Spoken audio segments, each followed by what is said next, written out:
A very warm welcome to the CIO Agenda series. And today we have with us Mr. Sandeep Bansal, who is the Director IT and Digital Transformation at Manipal Academy of Higher Education. A very warm welcome, sir. Thank you for joining at CXOTV.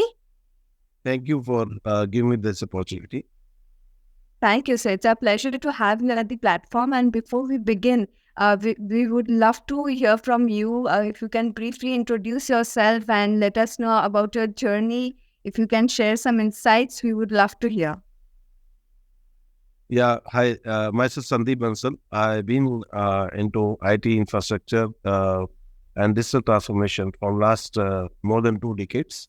I started my journey from engaging with various verticals, education, IT infrastructure, products.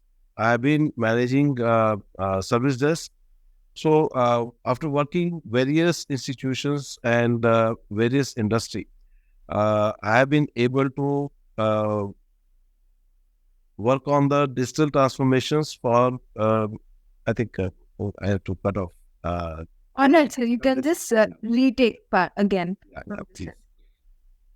I think I lost the... So, yeah.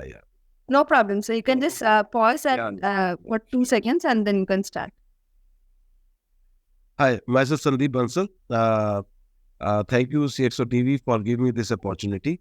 I've been into industry for more than 2 decades now. My career starts rolls around from managing products, understanding, enabling organizations in their career technology adoption. I have been working on various digital transformation initiatives with multiple verticals, be it oil and gases. I have worked on transport vertical and education vertical. I have been engaged for last more than 5 years. And during this journey, it's very interesting that Indian education system is shaping up and adopting the digital journey very fast. So I'm trying my best to do something which can be used for the vertical and the digital transformation in this vertical can bring a good learning experience for the learners, and for a trainer, it can give them a good experience by training them. So, the entire human-centric digital transformation journey we are looking for. Absolutely. I think even with the education sector, we see so much of cloud adoptions happening. And when we talk about it, what do you believe are the primary reasons that, at times organizations are hesitant to fully embrace the cloud capabilities? So if you can share some light on this. So, the cloud adoption is not a challenge actually, but the reason why we are not able to adopt cloud completely, the first foremost reason becomes the security concerns. So many organizations they are still not very comfortable and understanding how the cloud can be safe and secure for keeping their data. Now, coming with the organization, when we see towards the education sector, we are not only interacting with the faculties or technology leaders. Here we are developing future technology leaders. So they want to explore, they want to dig it out. What are the gaps we are having in our system? So any technologies we are bringing in, we have to be super secure. We have to understand that the chances of data breach should not happen. And you can understand the student is more interested towards, breach the security level and try to get better, control on the system. So the security is the biggest concern. Then compliance and legal issues are also there. If you see, currently we have a lot of information related to students. I know there are a lot of cloud service providers available in the market for Indian origin, but still, if we go for the hyperscaler, where the data is lying, and if the data breach happens, our data can be exposed. And that is not, a data belongs to university. It belongs to the students and the staff member or the faculties, those are dealing with us. So it is also another part where we have to be very cautious when we're moving in. And the integration challenges, because Currently, there are multiple solutions. Those are available to make us or enable us digitally transform. However, still the solutions those are not readily available. We have to develop in-house. We have to use certain indigenous applications. So the integration with the cloud and getting those APIs and collaboration can also be a challenge. So those are certain things which I feel it is not about my situation. It is on a broader aspect. I'm telling you, these are the broader challenges I feel. That's why people are hesitant still to adopt the cloud. So, how exactly can these challenges be overcome to actually leverage the cloud's full potential?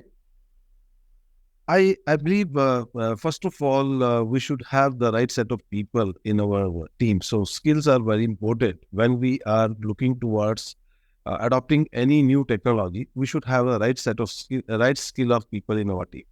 Second thing is the current team has to be trained. They should be educated and trained properly. What are the new technologies are coming? How they can, leverage it? How they can use the full potential of that particular technology? Now, what happens if a new technology is coming up? For example, today we all know the AI is getting injected in our system. Right. It is just like, way back, if you remember 2008, when the cloud started coming in, people, started exploring it, and slowly now it is becoming part of our life. So looking forward in the future, AI is going to be part of our life.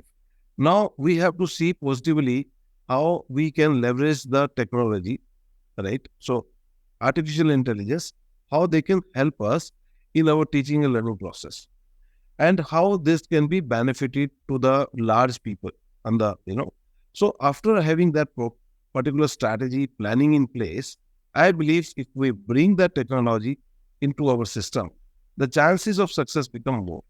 Now collaboration with the cloud service providers. Now for example, if I am looking towards a cloud service provider to be part of my ecosystem, I must first of all understand his strength and what kind of uh, support, or what kind of subject matter experts they are bringing in, and how much they understand my ecosystem. So then we should be involving them into the strategy. Last but not the least, we should be looking towards a gradual migration rather than looking towards migrating completely. So gradual migrations, mitigate the risk of failures, and you don't need to look towards a plan B. So those are the 4 points I feel we should be taking care of. So, in your opinion, when it comes to the misconception, I think the key misconceptions are there. There are certain myths about cloud technology that you often encounter. And so, what are those, and how can these be disabled to actually help the organization embrace the cloud technology with much more confidence? So, very apt question. The biggest myth about the cloud technology is that it is very costly, and the cost is the biggest concern everybody should talk about. I can give you one very good example. For example, if during the pandemic, people those who are having their workload on the cloud, they had to give subscription. So subscription was monthly going on, and monthly you have to shed off that money from your pocket. However, there may be possibility that you are not getting your regular money, or cash inflow is not happening due to various reasons. So the subscription cost becomes a regular cost in your pocket. How to mitigate that and how to size it properly is the solution about it. So cost is a myth. Why I'm saying a myth? Because it depends upon how you have sized your cloud, utilization of the instances, and a right optimization of the solution. That can reduce the cost very drastically. Right. And secondly, we have to understand whether we are looking for kind of compute, which compute we are taking. Is that on-demand compute or dedicated compute? So in many cases, we've seen the people have taken a dedicated compute, and the cost of instance become very, very high. and it actually hits the pocket very badly. So this is very important part. The cost concern has to be addressed properly. Then the security risk. Every cloud service provider, they have their microstructuring available.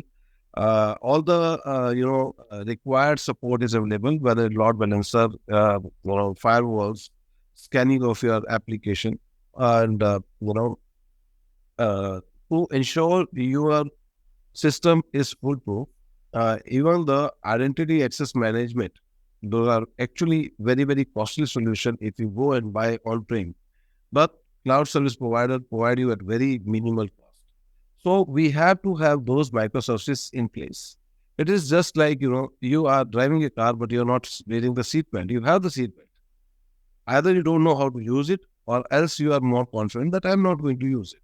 So you have to use those services. I am sure the security concerns can also be addressed. Now, a lack of control. They believe if I am going to have application on the cloud, I will not be having control on it, and the CSP is going to control my data and everything. So it all depends upon, again, the kind of roles and access you have distributed. If you have the right roles in place, because the application or data lying on any cloud service provider, you can have complete encryption of the entire data. You can ensure nobody can enter into your instance.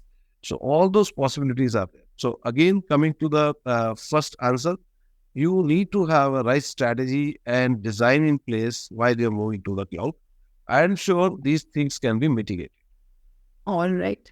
Looking ahead, when it comes to the future perspective, so what are the key digital transformation trends and technologies that you believe will have a significant impact in the business landscape, especially for the year 2024? And how should organizations prepare them to leverage? So the most important thing which I am looking towards is edge computing, because the data is increasing and the user is also increasing. If I say from higher education perspective as well, uh, we are looking towards and we feel the future is where we'll be having blended learning coming up, and there will be students those are more interested to learn from their remote locations. So edge computing is going to be very key aspect, because if a student or a learner who is sitting across the world, he would like to access that particular data from the nearest server. So that becomes that is easier for him as well as faster for access. So edge computing and the kind of AI and machine learning integration is happening. So this is going to be the trend. AI is going to be part of our ecosystem. Integration with AI and machine learning, where the big data or the analysis. We have a lot of research students. They want to do research on data. They want to work on the different kind of uh, historical data which is available, right? So to nurture that data, to do all those kind of processing of the data, they need high computing servers, for which they require these kind of servers. If we buy and put it on prem, going to be a challenge. So that we believe the cloud is going to play a big role in the high computing processing. And then 5G adoption, because when you have to work on these kind of content data, you need to have a high bandwidth. Otherwise, it will not be you will not be able to get the required results.